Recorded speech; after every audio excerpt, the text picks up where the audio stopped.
O Lord of hosts, be with us, for we have none other help in times of adversity but thee. O Lord of hosts, have mercy on us. I was wondering if you could speak then on Orthodox athletes and how from an Orthodox frontima do we see competition itself as something that's good and not something that's like, oh, again, too whirly or too vain, or why would you put all your efforts into, playing basketball or something like this? Well, yeah, and I think that there's a distinction too that we would both agree on, which is being a spectator for hours every week and doing, I used to watch basketball back before I had kids and I had downtime, right? Like, right. There just came a point where I was like, I just can't dedicate the time to watching basketball. But the point is that when people become enamored with sports, what I found is they spend umpteen hours every week watching those sports, reading the news on them, checking the message boards, doing all that. It's a huge time commitment. My argument would be that there's no return on investment. Mm-hmm. It doesn't. Absolutely. You're not more physically capable because you watched 5 hours of football. Right. Whereas if you joined a football team and actually did something, you would be in shape. I mean, the number one metric for long life and health and longevity is that you exercise. It is literally like the metric. If you exercise and smoke, you will live longer on average than the person who doesn't exercise and doesn't smoke. Right. Like, that's how prolific exercise is. So I would make the argument it's one of those things that is intrinsic and natural to our being. It's a weird convert culture in America that has kind of monasticized everything. Right. And separated, kind of the spiritual from the physical in a kind of Platonic dualism. Right. Where when I'm doing spiritual stuff, that's spiritual. When I'm reading the Fathers, now I'm being spiritual. Right. It's like, well, what if you're taking your kids for a walk? That's not spiritual. It's like, you know what I mean? What if you're having fun? What if you're playing? What if you're taught? I mean, look at a child. They have endless energy. You're not like, hey, kids, we need to sit down and do 5 hours of the Holy Fathers today. You're like, we got to get out to the park, and then we've got to run you ragged, and then we're going to go home, and then we're going to take you somewhere else and run you ragged again, and then you're going to get on the trampoline tonight, and then you're going to do that, right? Why? Because they have so much energy. So right. I think sometimes this stuff that's coming from people that are anti-physicality, they just don't have kids. They don't have a family. They're just young, and they think that they're going to live in some kind of ethereal state of just reading the Fathers and non-physicality. It's absurd. Now, as far as Orthodox athletes, I mean, the one that I can speak to who's probably spoken the most would be Troy Polamalu. Yep. Right.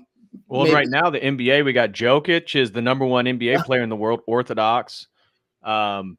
Novak, the number one tennis player in the world, Orthodox. Yeah. Topuria just beat, he's a Georgian Spanish origin, and he just won the what was it, featherweight or lightweight title in the UFC this past Saturday. So there's Orthodox athletes all over the place. Yeah, we have Lasha Telagazi, the greatest weightlifter of all time. Yeah, well, Georgians, Orthodox Christians dominate arm wrestling. So Russians and Georgians dominate. Right. Yeah. So again, from I think the problem is that people are trying to create a hyper spirituality that is detached from the world and detached from real life. The only way that you can do that is if you don't have a family. Right. If you have a family, you realize really quick, like, you have to do stuff with your kids. And the stuff that you're going to do with your kids, especially if you have boys, is going to be physical. Right. If you don't do it, they have so much energy that it's going to go south. So what were the things that Troy Polamalu talked about? He's like, teamwork. When you play a sports, you're learning how to communicate. You're learning how to work as a team. You're learning how not to be selfish or make it all about yourself. You're listening to other people. You're being obedient to your coach. There's so many different things. These are all virtuous aspects that you learn through playing the game. You have to play according to the rules. You have to show up to practice on time. You have to watch what you eat. You have to get enough sleep. This is all character building. There's literally none of this that isn't virtuous or character building. It's all virtuous. So there's no downside for children to be involved in sports. Literally no downside. Now, Right. why isn't that normal? Well, that is normal. That's how God created us to be. Every society, I think, pretty much has had games, rites of initiation, rights to manhood, all of these things have been based on your physical performance. Why? Because if you're part of a community, your job is to be an asset, not a liability. Right. If you're a 19 to 22-year-old ortho bro that doesn't work out and we have a work day at the church, you're not helping. I Right. mean, I've seen it. You're just not helping very much. Why? You're not in shape. Right. And we've got things to do. Like we Well, just built a big cross for our church. I Like, saw that. You posted yeah, it on social media. I saw that. And again, it ties back to the conversation we had last night in our think tank meeting, is that the gentleman who was forthcoming about his sort of self-criticism that he never developed himself physically, is that now he's in his 30s and he looks back and he spent so much time living vicariously through video game characters that would have all these attributes, and you would be able to physically dominate or go through a journey and attain certain goals. And connecting it back to the sports ball, there's really no difference between the emasculated Zoomer who's playing video games all the time and the overweight gluttonous boomer who's watching sports all the time. It's both a passivity, and it is a failure to recognize that appreciating skill sets, so professional skill sets, I think that's good. So if somebody's great at something, there's nothing wrong with that. But you need to also be working on yourself. And this was one of the things that the gentleman last night, he felt bad about, because he's like, yeah, I really don't have any physical skills. My work is on the computer, and now I'm in my 30s and I feel like I need to, what he considered gain like a warrior spirit. He doesn't have that. He doesn't have, and maybe you can speak to this. Not like you're violent, but there's a violent intention to like attain goals, just like powerlifting, just like if you're going to the gym. And some guys have never developed or experienced that within themselves. yeah. So are you asking what that is, or you're Sure. asking how to Wherever you develop wanna- that, or what? Both, whatever you want to take that. Yeah, I mean, so like, one of the ways that I've understood it is what we would call it in dogs is gameness. They would say that the dog has gameness in them. Right. It has a desire to win, or it has a desire not to lose. It has a desire for competition. So I would make the argument, even the guy who's sitting around playing video games has some desire to win and some gameness. It's just misdirected. Right. Most of the Great stuff point. most of the stuff that is wrong, it's just like the boomer who's like Great point. watching the sports ball and he's watching somebody else and he's playing vicariously through them. He doesn't accomplish anything, and he doesn't train his body. And since after we have work and our family and our wives, we have a limited amount of time. If you devote all that time to watching somebody else do something, you reap no benefit from it. You have to go out there and do it.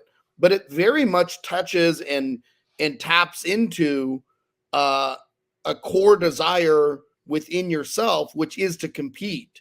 Right. And so there was an article I saw recently. I didn't read it, but it basically said when men watch their team win, it actually peaks their testosterone. Right.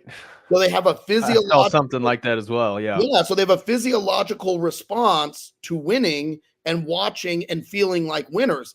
That's the whole thing that's weird. Not weird, I would say, about sports, but the kind of again, I don't think there's anything wrong with watching sports. The problem Agreed. is when it gets out of whack. Yes. When it's like fantasy football in the chat rooms and somebody's spending 20 hours a week Right. devoted to football. That's a very strange. Right. And then you meet them and they're soy and they're soft and they're pudgy, Yeah. and they have no physical prowess, and then they go on Twitter and they'll mock a professional athlete because he dropped a game-winning touchdown or something. It's like, dude, yeah, a little self-perspective here, you know.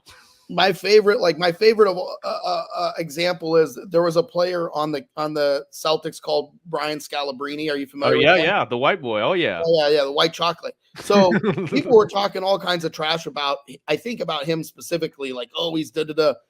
And he had this quote. He said, "I'm closer to LeBron James than you are to me."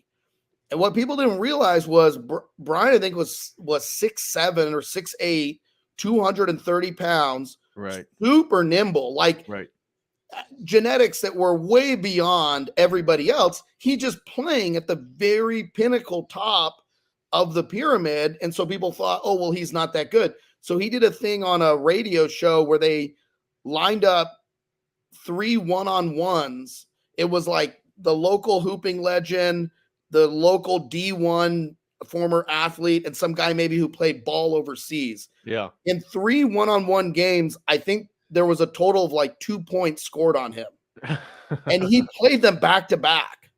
And he just smoked everybody. So when people are thinking that athletes are like, oh, they're kind of at this level, they're so far beyond what normal people are that it's an absolute gifting.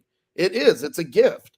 And there is something wonderful and beautiful about sports, even. Yes. When you see somebody do something that's phenomenal and exceptional, like, there's a reason that we're attracted to watching it. What we don't want to do is idealize it and turn it into an idol in our life, meaning that it takes away from the enjoyment of life. But certainly I remember talking with my cousin about this, and he was like, he grew up going to baseball games and whatnot with my uncle and his brother. And he was like, it was our bonding time together, you know, and they bonded over that. And he's got a super tight relationship with my uncle, right? His dad. And it's like, that's what they bonded over. They went to sports games together and did that stuff. He also played baseball himself. He also played at a high level, actually, in high school, and was very serious about it. And my uncle also lifted weights.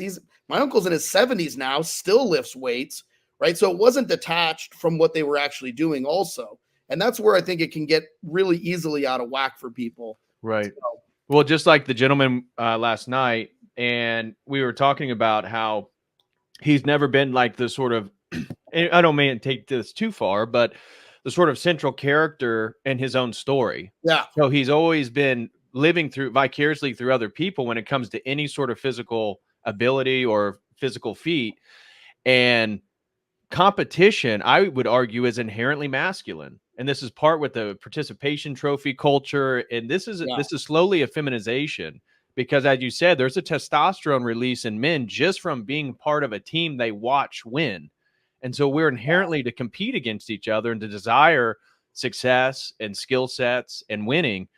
And some guys just never thought about, well, you know, you're the central character in your own story. Like, you need to go lift the weights. You need to set goals. You need to accomplish things.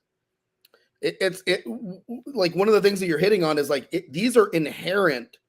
This is not, we're not theologizing something that we're making up and saying men should do. We're literally just saying, this is how men are. Right. If you get two guys, I can't remember what we were doing the other day, but we were unloading weights the other day in the gym. And then all of a sudden I was like, I got to beat you unloading the weights faster. Why? I have no idea why that is, but I can tell. I have 5 sons, and I can tell you competition is flat out innate to the masculine ethos. Men who don't want to compete are missing something. And most of the time, honestly, it's that they're just really low testosterone. So they think that they're men, but they have low testosterone and they're physically underdeveloped. And so they're like pushing an ideology or an insight that's based on the fact that they're just not very developed as men. And since they can't compete with other men, they would rather pull them down rather than build themselves up. So they're like, oh, competition isn't orthodox. It's like, you couldn't even compete if you tried. So what does it even, I mean, like, what does it even matter? Right. It just, it doesn't make a difference. Competition is part of how we better ourselves as men. Right. And when we see another man doing something better than us, we're like, ooh, I would like to do it better than him. Right. And that's not a bad thing. Why? No. Because we both end up getting better when we do that. Right. There's a difference between jealousy and seeing somebody accomplish things that you want and working towards that. That is not exactly the same thing.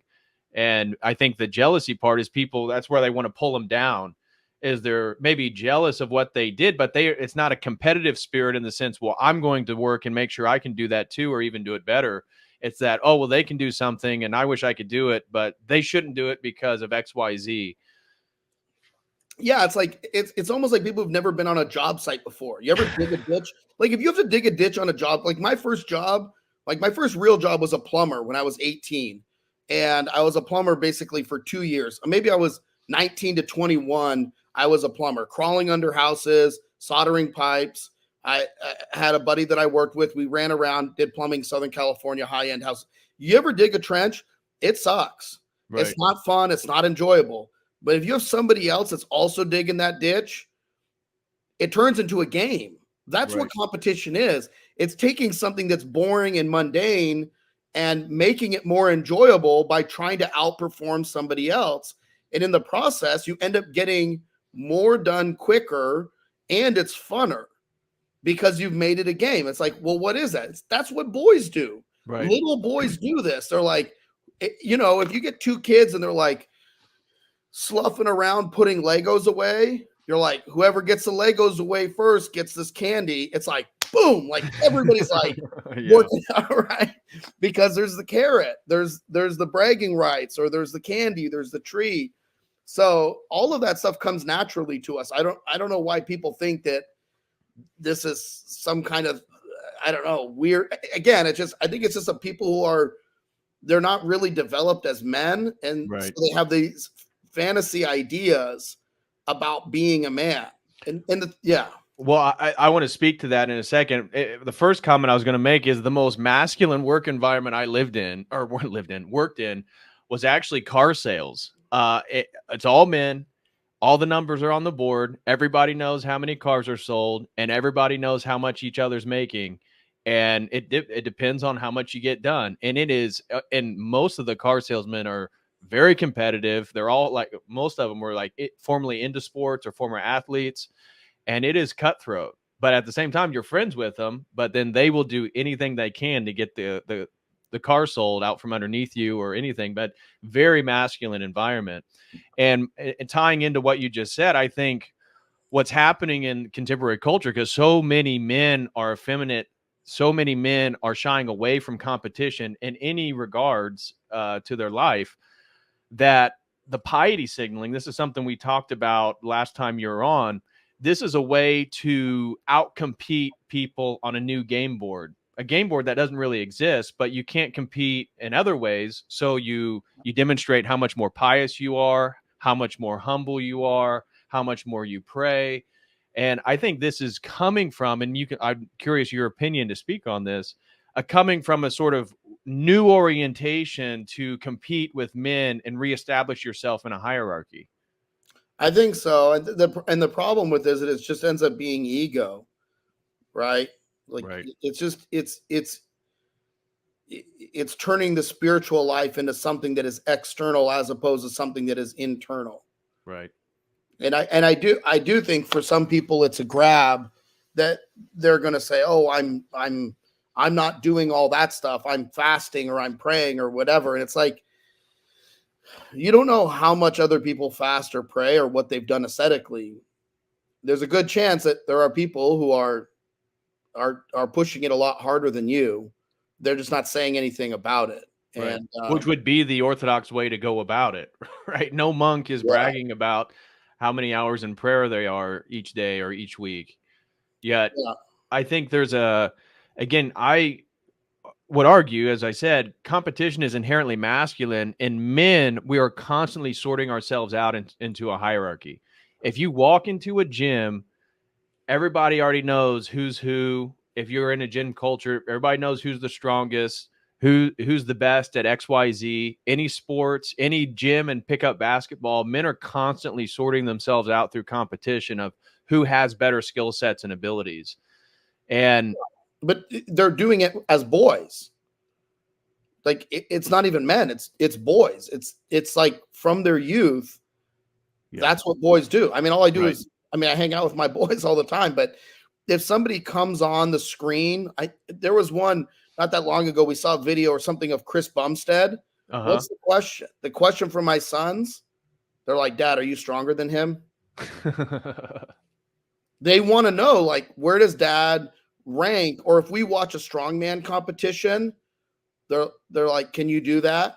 Are you stronger? They want to know, where does Dad line up in the dominance hierarchy? Right. And honestly, by default, by being my sons, in a way, they kind of feel like they get to participate in that. Like, well, that's my dad, my dad. But in a way they do, right? But this is another thing that's lost from masculinity is ancestral identity. I know your sons aren't your ancestors, but I'm saying, just generally speaking, I've done streams talking about the loss of identity in America.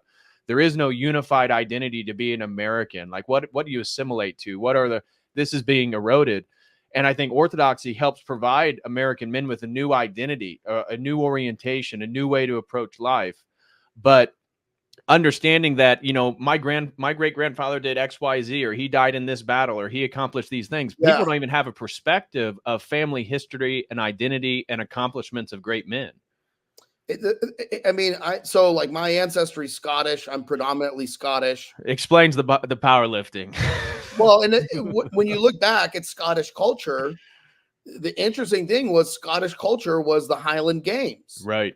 And it's just like it says, it's games.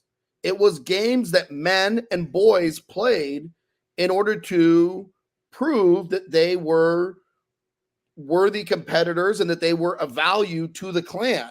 And in fact, people represented their clans as showing that we're the best clan.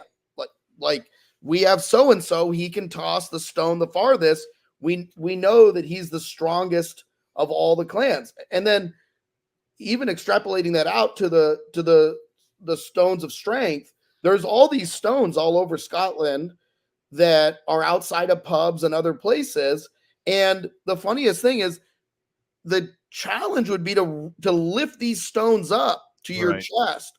And if you could do that, if you could lift the stones up to your chest, or you could set them on something, or you could walk with them, it was proving that you were a man, that you had cultivated man strength. Right. So strength is never a weakness. That there's a great quote from Mark Bell. Strength is never a weakness. I love that. No one ever said, oh man, I really wish, the farmer was weaker. Yeah. I really wish a guy laying bricks was weaker and got less accomplished in a day. Everybody who's had a helper, who's had to work in the trades, who's had to work a man job, has realized that strength is a benefit.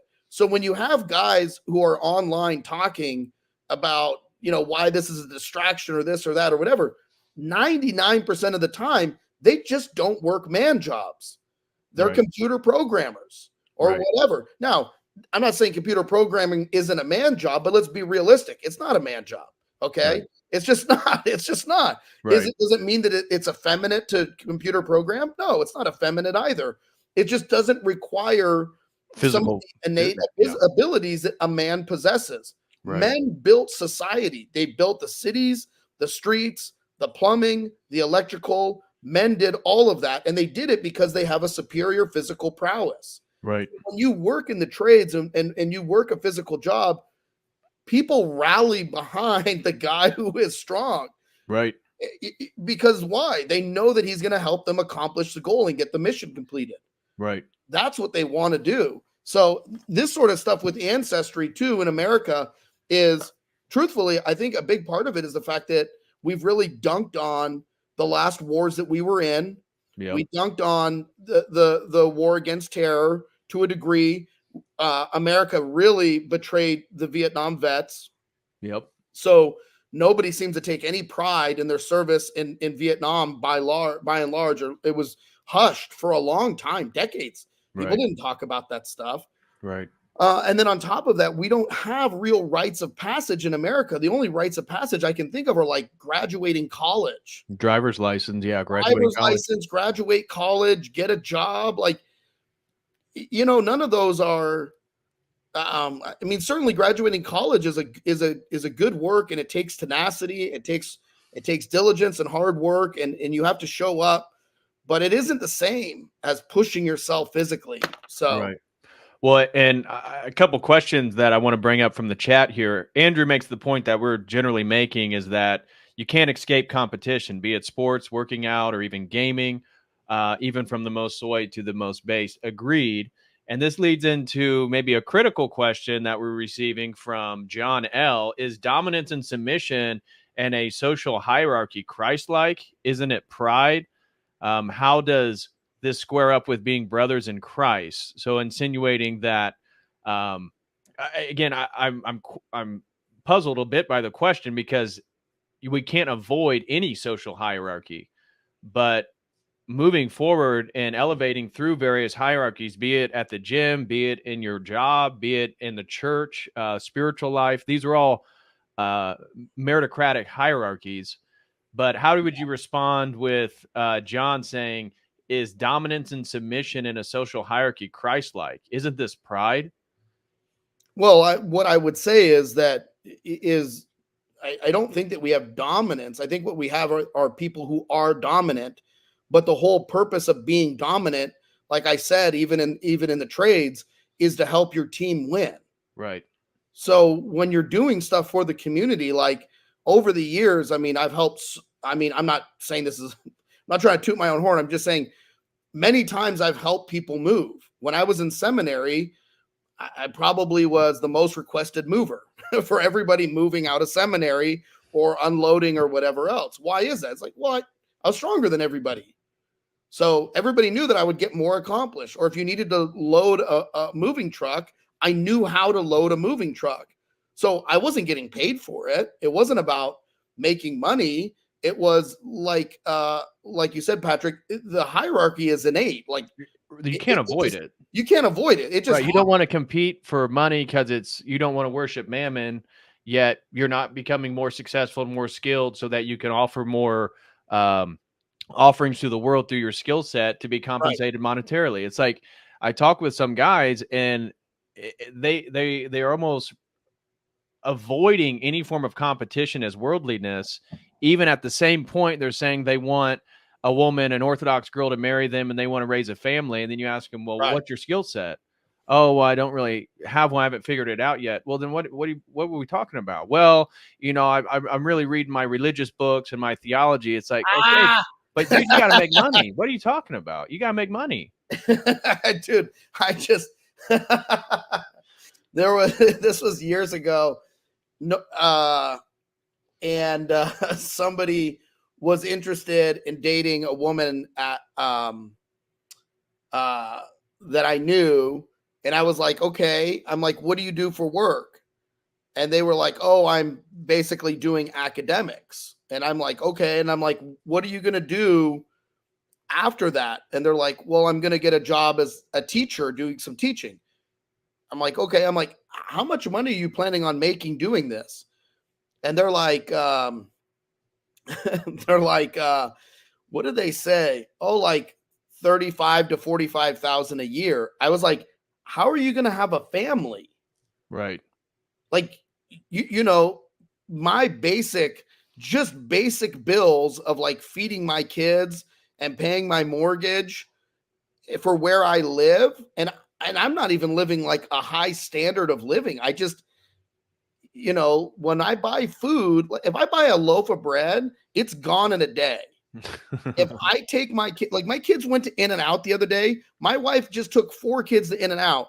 They ordered 12 patties for 4 kids, and they're all 11 and under. Okay. That was like $28. So if I go out to eat or I'm going to feed my family, or we went to a taco place the other day, they had $2.50 tacos. Okay. And my wife didn't eat and the baby doesn't eat. And my bill was still like $35. So I don't know where people get this idea that they're going to have families or not use contraceptives which is what they should be doing. They should be having kids. Right. And then somehow, how are they going to afford to feed them? I mean, it's in excess of $80,000 a year for me to have my family. Right. That's just real talk. Those are just, and it's more than that, honestly. That's just real talk. And that's not setting money aside for college. That's not investing. Right. That's like bare minimum paying for food, paying for a mortgage, paying for gas, homeschooling. It's expensive.